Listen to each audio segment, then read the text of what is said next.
Genesis chapter 11. The Tower of Babylon. At first, the people of the whole world had only one language and used the same words. As they wandered about in the east, they came to a plain in Babylonia and settled there. They said to one another, "Come on, let's make bricks and bake them hard." So they had bricks to build with and tar to hold them together. They said, "Now let's build a city with a tower that reaches the sky, so that we can make a name for ourselves and not be scattered all over the earth." Then the Lord came down to see the city and the tower which they had built. And he said, "Now then, these are all one people and they speak one language. This is just the beginning of what they are going to do. Soon they will be able to do anything they want.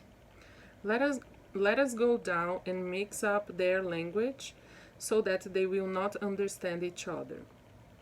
So the Lord scattered them all over the earth, and they stopped building the city. The city was called Babylon, because there the Lord mixed up the language of all the people, and from there he scattered them all over the earth. The descendants of Shem. These are the descendants of Shem. 2 years after the flood, when Shem was 100 years old, he had a son, Arpachshad. After that, he lived another 500 years and had other children. When Arpachshad was 35 years old, he had a son, Shelah. After that, he lived another 403 years and had other children. When Shelah was 30 years old, he had a son, Eber.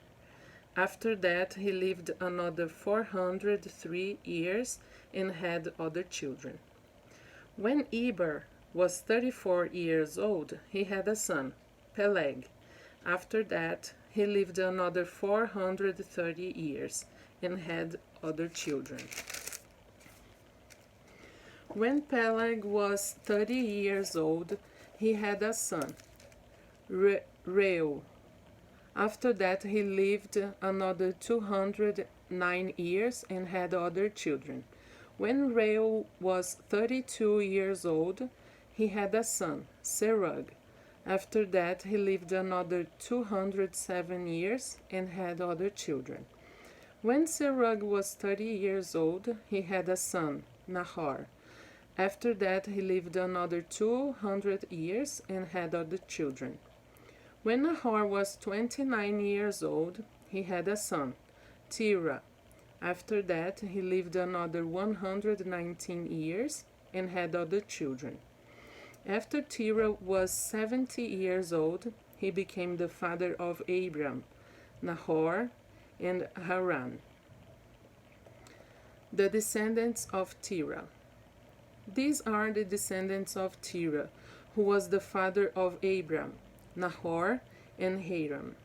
Haran was the father of Lot, and Haran died in his hometown of Ur in Babylonia, while his father was still living.